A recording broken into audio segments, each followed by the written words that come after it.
anak-anak kelas 6, apa kabar? Semoga masih dalam keadaan sehat dan tetap semangat ya dalam mengikuti pembelajaran kita hari ini. Sebelumnya kamu sudah mempelajari pelajaran IPA ya. Nah, sekarang kita pelajaran SBDP nih ya. Nah, kemarin kita udah belajar tentang tari. Hari ini kita masuk ke materi baru, yaitu tentang karya seni patung.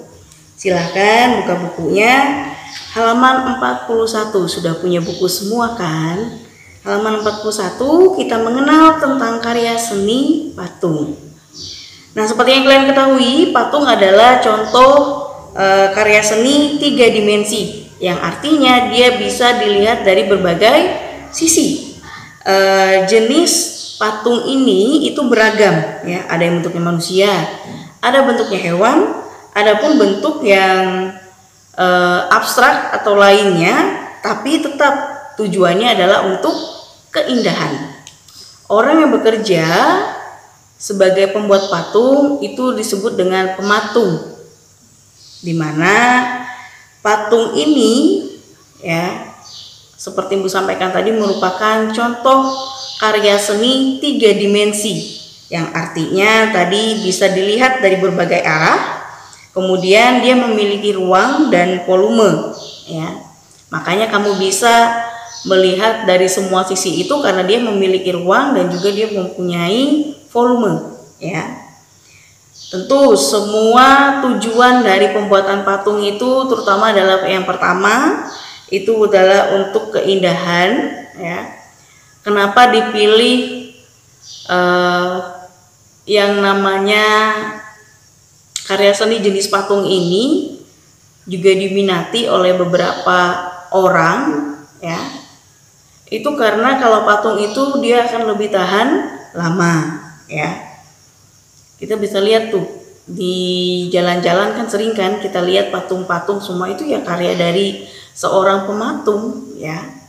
Nah, untuk membuat sebuah patung ya, itu ada beberapa bahan dan juga alat serta teknik yang harus digunakan dalam membuat suatu karya yang disebut dengan karya patung ini ya. Selain itu juga dari bahan, alat serta tekniknya ya, kalau kita lihat di halaman 41 di sana juga dikatakan bahwa patung itu pun bisa dibuat dari tanah liat, kemudian gips ya, kemudian kayu, batu, perunggu, emas, kapur ataupun besi ya, sebagai bahan dari pembuatan patung. Dari bahan-bahan ini tentu alat dan cara untuk pembuatan patung itu jelas akan berbeda. Alat untuk tanah liat sama gips sama kayu dan batu tentu tidak akan sama karena dari tekstur bahannya aja pasti berbeda. Karena itu dalam pembuatan sebuah patung itu diperlukan bahan, alat serta teknik yang berbeda sesuai dari jenis bahannya ya. Nah, di halaman 41 ada beberapa contoh, ada 6 contoh patung yang dari bahan yang berbeda. Kita bisa lihat bahwa patung yang pertama ya, kalau kita lihat ini, patung yang pertama yang bagian A itu dari kayu ya. Kemudian bagian B itu dari batu.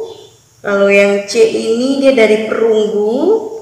Ya, biasanya kalau yang perunggu ini biasanya untuk ada di tempat ibadah biasanya ya. Kemudian ada dari gipsum. Nah, ini contohnya seperti untuk patung-patung tokoh ya. Dan juga ada dari emas. Ini suatu karya seni yang luar biasa, dari emas dibuat. Dan juga ada dari besi. Nah, seperti yang Ibu sampaikan tadi, dalam pembuatan patung itu beda bahan, beda alat, pasti beda tekniknya. Untuk mengenal tentang karya seni patung itu sudah kita bahas ya. Semoga kalian ingat dan mengerti nih tentang patung itu sendiri. Untuk jenis-jenis patung akan kita bahas pada pertemuan berikutnya. Untuk hari ini cukup sampai di sini, dan kamu tuliskan hal-hal penting yang sudah kita bahas tadi di buku catatan kamu. Dan untuk latihan kamu, kalian kerjakan soal halaman 38 itu yang bagian 3. Ya, cukup 5 soal tadi, ya. Kenapa kok materinya patung, latihannya tentang tari? Karena tari kemarin kita langsung praktikum, ya. Ibu cuma mengambil dari tarian daerah yang sudah kalian kombinasikan, dan beberapa tarian daerah sudah Ibu upload ke YouTube, dan beberapa orang masih Ibu lagi ngedit, ya, dan nanti akan Ibu upload kembali. Oke, sampai di sini dulu materi SBDP kita, ya. Ibu harap dari apa yang sudah kita bahas tadi tentang mengenal karya seni patung bisa kalian pahami tentang pengetahuan awal apa sih itu seni patung. Sudah kita bahas, semoga kalian mengerti dan kalian paham, ya. Dan latihannya silahkan kamu kerjakan dan dikumpulkan pada waktu yang sudah ditentukan. Oke, sampai di sini dulu pertemuan kita hari ini. Ingat, tetap sehat, tetap semangat dalam kehidupan kita sehari-hari.